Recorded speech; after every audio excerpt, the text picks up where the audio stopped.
Welcome back दोस्तों, Geetansh platform पे मैं सर्वेश आप लोगों के सामने एक नए वीडियो के साथ में।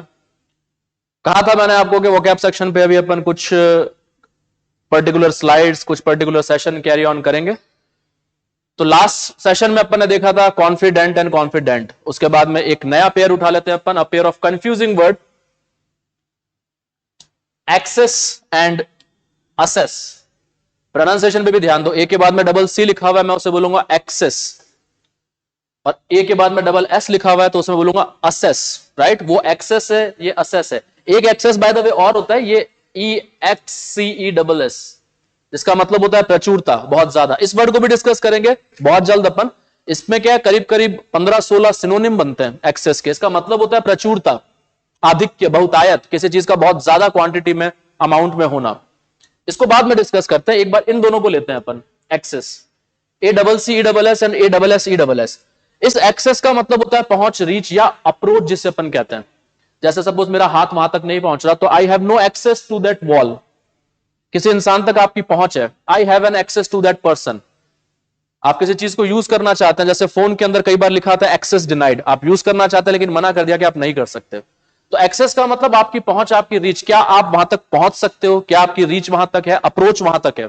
Simple word access. I have no access to that person मतलब मैं उस इंसान को नहीं जानता, मेरी वहां तक पहुंच नहीं है। एक्सेस पे ये दो चीजें क्या लिखी है मैंने, ये इडियम्स है, लोकोक्ति, एग्जाम्स में आती है, बिल्कुल आती है। यहां पे कैसे आपको ध्यान आया सर ये दो को यूज करना? कुछ भी रैंडम अचानक से आपके सामने नहीं आएगा कि मतलब एब्सर्डिटी, बेतुक की बात अपन डिस्कस करेंगे, नहीं। वर्ड से वर्ड जुड़े हुए होते हैं, वोकैब दिमाग के अंदर हमेशा एक कॉन्कैटिनेट फॉर्मेट में जाती है। कॉन्कैटिनेट वर्ड बोला मैं, एक चेन सीक्वेंस जो होती है। अल्फाबेटिकल ऑर्डर में वोकैब याद करना संभव नहीं है। इस बात को आप जितना जल्दी समझ जाएंगे, आप लोगों के लिए ये चीज बेनिफिशियल होने वाली है। वर्ड से वर्ड अपने आप निकल के आते हैं, इडियम्स अपने आप निकल के आती है, लिंक होता है सब कुछ, उस लिंक को अपन बनाना सीख रहे हैं। मैंने एक्सेस वर्ड सीखा, आई थिंक आपको पहले से पता होगा कुछ लोगों को, राइट। आप इन दो चीजों को सीखिए। एक्सेस पे मुझे सबसे पहले ये ध्यान आया, ड्रॉप नेम्स। ये क्या है? ये एक लोकोक्ति है, ईडियम है। इसको अपन कैसे काम में लेते हैं? फॉर एग्जाम्पल, मैं ऐसा बोल रहा हूं कि he was just dropping name in the party, he was just dropping name in the parties. तो मतलब मैं क्या बोलना चाह रहा हूं कि वो पार्टी के अंदर था एक इंसान जो सिर्फ यही बता रहा था कि मैं इसको भी जानता हूं, मैं उसको भी जानता हूं, ये मेरा चाचा, वो मेरा ताऊ, मेरी वहां तक पहुंच है। तो ये सब जो हरकतें होती है, ये सब जो बातें होती है, इसे नेम ड्रॉपिंग कहते हैं।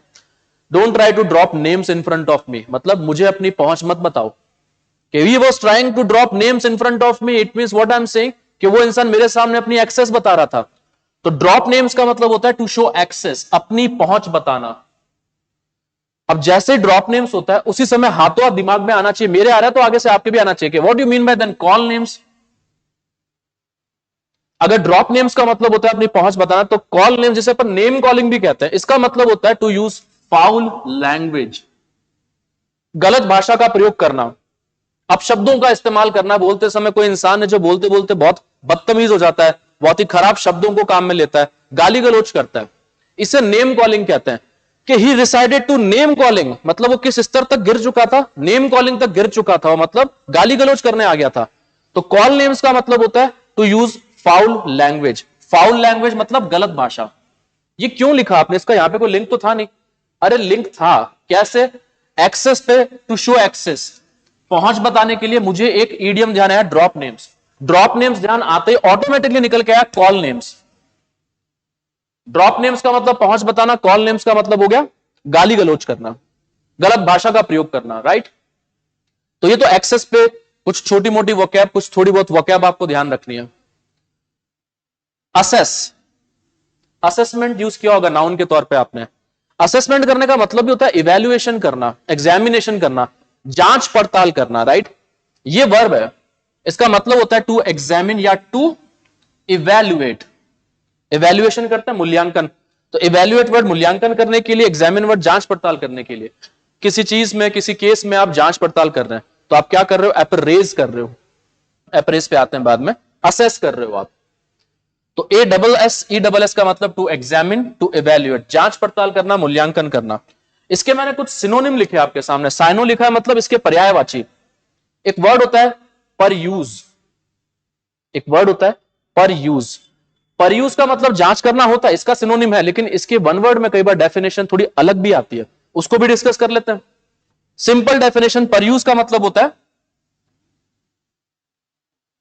टू रीड केयरफुली, सावधानी पूर्वक पढ़ना। एक तो आप रीड कर रहे हो, किसी चीज को पढ़ रहे हो, you are reading.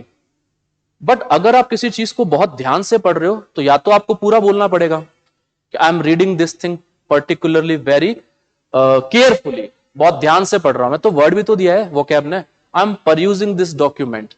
If you are saying I'm perusing this document, it means what you are saying that you are reading that document very carefully. आप इन्वेस्टिगेशन पर्पस से, जांच पड़ताल के उद्देश्य से उस डॉक्यूमेंट को पढ़ रहे हैं।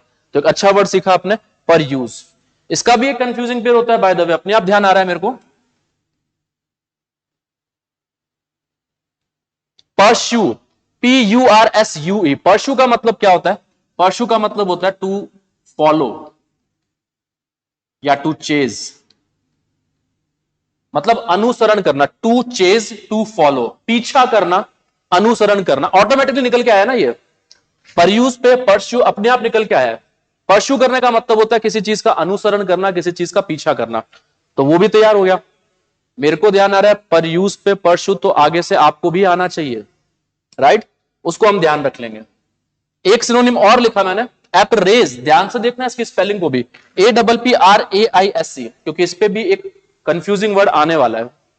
वर्ड से वर्ड अपने आप निकल के आ रहा है, जैसा कि आप देख पा रहे हैं। इस तरीके से छोटे छोटे पैकेट्स बाय द वे तैयार किए जाते हैं वोकैब के, और ऐसे चलते रहेंगे अपन। तो एक टाइम आएगा जब वर्ड्स बहुत सारे आपके पास में होंगे और आप कभी भी किसी भी टाइम उन्हें यूज कर सकते हो। और पेपर में है तो 2 सेकंड का क्वेश्चन होता है। अगर आपको वोकैब का क्वेश्चन इंग्लिश के पेपर में देखने को मिलता है, आपको उस वर्ड के बारे में पता है, तो क्वेश्चन कितने टाइम का है? 2 सेकंड, 3 सेकंड। और नहीं आता तो बैठे रहो, क्योंकि कोई फॉर्मूला तो लगेगा नहीं यहाँ पे, कोई मैथ्स तो है नहीं कि कॉन्सेप्ट लगाया, फॉर्मूला लगाया, सोचा, लॉजिक लगाया और आ गया आंसर। ऐसा नहीं होगा। General information, right? So apprise का मतलब भी यही होता है, सिनोनिम है ये एसएस के। कौन सा? परयूज एंड एपरेज। एपरेज का मतलब भी जांच पड़ताल करना, मूल्यांकन करना। लेकिन यहां पे एक वर्ड अपने आप निकल के आ रहा है, नेक्स्ट स्लाइड पे देखना। ये देखो एपरेज, ये आपने कर लिया, APPRAISC, इसका मतलब आपको पता है असेस। इस वर्ड को ध्यान से देखो। सर आपने शायद स्पेलिंग गलत लिख दी और कुछ नहीं, ये वर्ड भी एग्जिस्ट करता है। ये एपरेज है, ये एपराइज है, APPRISC। यहां ए आता है, यहां ए नहीं आ रहा है। इसका भी कोई मीनिंग है? हाँ बिल्कुल। इसका मतलब होता है सूचित करना, टू इन्फॉर्म। इन्फॉर्म वर्ड सबको पता होता है, सूचित करने के लिए। तो I tried to apprise my brother about the incident. आप किसी भी वर्ड को लेकर सेंटेंस कभी भी बना सकते हैं। जरूरी नहीं है कि आप पूरा इंग्लिश में बोले, आप हिंदी बोलिए, लेकिन इन वर्ड को काम में लेते हुए। मैंने अपने भाई को इन्फॉर्म करने का कोशिश किया, या आपने बोला, इन्फॉर्म वर्ड को काम में लेते हुए वाक्य बना दिया। इन्फॉर्म वर्ड आपको पता है पहले से, क्यों? क्योंकि आपने बहुत बार यूज किया है। इनको इतना यूज करो ना कि ये भी इन्फॉर्म जितने कॉमन हो जाए। आपको इन्फॉर्म वर्ड पता है, उसे यूज करना बंद कर दो। इन्फॉर्म की जगह जो वर्ड आपको इन्फॉर्म के लिए नहीं पता है, उसे यूज करना स्टार्ट कर दो। मैंने अपने भाई को एपराइज करने का ट्राई किया, बार बार यूज कर रहा हूं। भले पूरा सेंटेंस इंग्लिश में ना बोलो, हिंदी बोलते हुए उस वर्ड को काम में लेना स्टार्ट कर दो, वो वर्ड परमानेंटली आपको याद हो जाएगा। तो एपराइज का मतलब सूचित करना, इन्फॉर्म करना। नोटिफाई, देखो अपन वर्ड्स को पहचानना भी सीख रहे हैं। अब एक नई चीज सीख रहे हैं यहाँ पे अपन। जैसे आपको पिछले सेशन के अंदर बताया गया था कि ITY पे वर्ड खत्म हो रहे हैं तो वो नाउन है, OUS पे खत्म हो रहे हैं तो वो एडजेक्टिव है। IF बाई सफिक्स के तौर पे काम में आता है, प्रत्यय के तौर पे काम में आता है। अगर इस पे वर्ड खत्म हो रहे हैं, प्रॉपर नाउन नहीं होने चाहिए बाय द वे, नाम नहीं किसी का, तो ये वर्ड वर्ब होते हैं। गलत बोल दिया? नहीं। Notify, justify, clarify, amplify, modify, और भी आपके दिमाग में आ रहे होंगे। कुछ मेरे दिमाग में आए, हाथों हाथ मैंने बोल दिया आपके सामने, आपके दिमाग में और भी आ रहे हैं, चेक कर लो। दे आर वर्ब्स, वो सारी क्रियाएं हैं। इसका नाउन बन सकता है? हाँ, सुना है आपने, नोटिफिकेशन। TION पे, ION पे जो वर्ड खत्म हो रहे हैं सारी की सारी नाउन है, लिख के भी दे दूंगा। नोटिफाई का ही तो बना है नोटिफिकेशन। नोटिफिकेशन क्या होता है? आपके फोन में नोटिफिकेशंस आते हैं, वो आपको सूचित कर रहे होते हैं। तो सूचना, इंफॉर्मेशन को नोटिफिकेशन भी कहा जाता है। और नोटिफाई करना मतलब सूचित करना, वर्ब। ये जो इंटीमेट वर्ड है, इसको भी आजकल सूचित करने के लिए काम में लिया जाता है। अगर तुम छुट्टी पे जा रहे हो तो बॉस को इंटीमेट करके जाना। You have to intimate your boss if you are going on a leave. छुट्टी पर जा रहे हो, एटलीस्ट मुझे एक बार इंटीमेट तो कर देते। तो इस इंटीमेट वर्ड को भी सूचित करने के लिए काम में लिया जाता है। तो हां, इसका मतलब सूचित करना होता है। लेकिन सर्च करेंगे आप, इसका एक और मतलब भी होता है। इंटीमेट करने का मतलब दिस कैन बी यूज, ये उपयोग में लाया जा सकता है for close relative also, this can be use, इसका प्रयोग, इस सेम वर्ड का प्रयोग आप क्लोज रिलेटिव, आपका वो साथी जो आपसे बहुत क्लोज है, उसको भी आप इंटीमेट वर्ड के थ्रू एड्रेस कर सकते हैं। इंटीमेसी क्या होता है? नजदीकियां, घनिष्ठ संबंध, क्लोज रिलेशनशिप। तो ये इंटीमेट वर्ड, किसी के साथ इंटीमेट होने का मतलब क्या होता है? उसके साथ में नजदीकियां बढ़ाना, क्लोज रिलेशनशिप मेंटेन करना। तो हां, मानते हैं इस बात को कि जो इंटीमेट वर्ड है ये नजदीकियों के लिए, घनिष्ठ संबंध के लिए काम में आता है, लेकिन अगर आप सूचित करने के लिए काम में ले रहे हैं तो आपने कुछ गुनाह नहीं किया, सही है। अब जैसे इंटीमेट वर्ड लिखा, दो वर्ड अपने आप निकल के आए, मेरे दिमाग में आ रहे हैं, आगे से आपके दिमाग में भी हाथों हाथ आने चाहिए। एक होता है इंटीमेट, जिसका मतलब मैंने आपको बताया, सूचित करना या नजदीकियां, घनिष्ठ संबंध होना किसी के साथ। इस वर्ड को ध्यान से देखो, दिखने में थोड़ा सा सिमिलर सा है, लेकिन स्पेलिंग देखो, यह है इंटीमिडेट। इंटीमिडेट करने का मतलब क्या होता है? इंटीमिडेट करने का मतलब किसी को डराने की कोशिश करना, किसी को धमकाने की कोशिश करना। You are trying to intimidate me, क्या आप मुझे डराने की कोशिश कर रहे हो? Are you trying to intimidate me? I got an intimidation on my phone, इसका मतलब मुझे फोन पे एक धमकी मिला। I try to intimidate that person, मैंने उससे इंटीमिडेट करने का कोशिश किया, मतलब डराने की या धमकाने का कोशिश किया। इंटीमिडेट करने का मतलब होता है डराना, धमकाना। टू थ्रेटन, थ्रेट का मतलब खतरा होता है, और थ्रेटन का मतलब डराना, धमकाना, राइट। एक वर्ड और निकल के आया, इमिटेट। वो इंटीमेट है, ये इमिटेट है। किसी को इमिटेट करने का मतलब होता है किसी की कॉपी करना, नकल करना, राइट। टू कॉपी, नकल करना। इमिटेशन, नकल कोई कहता है। That was a funny imitation, काफी फनी, कॉपी किया। नकल करने के लिए इस इमिटेट वर्ड को काम में लिया जाता है। इसके कुछ सिनोनिम भी बनेंगे नकल करने के लिए। कॉपी वर्ड आई थिंक सबको पता होता है। जेरोक्स वर्ड पता है, XEROX से है, XEROX, जेरोक्स सबने सुना होता है, फोटोकॉपी करवाते हैं, जेरोक्स मशीन होती है, कॉपी करना। ये अच्छा वर्ड है, इसकी स्पेलिंग का भी ध्यान रखें। इसे कुछ लोग फैक्सिमाइल बोलते हैं, इसका प्रोनाउंसिएशन फैक्सिमाइल नहीं है, इट्स फैक्सिमिले। फैक्सिमिले, फैक्ट लिखा पहले FAC, SIMILE, फैक्सिमिले। इसका मतलब भी होता है कॉपी करना, नकल करना। रेप्लीकेट, किसी को रेप्लीकेट करना, REPLICATE, रेप्लीकेट करने का मतलब भी होता है कॉपी करना, नकल करना। और मिमिक वर्ड, ये आई थिंक आपने सुना होगा, आपने मिमिक्री वर्ड सुना ना, मिमिक्री, शाहरुख खान का मिमिक्री, नाना पाटेकर का मिमिक्री, मतलब उनकी नकल की जा रही है। तो मिमिक करने का मतलब भी नकल करना होता है। एक वर्ड और लिख लो कॉपी करने के लिए, किसी को एम्युलेट करना।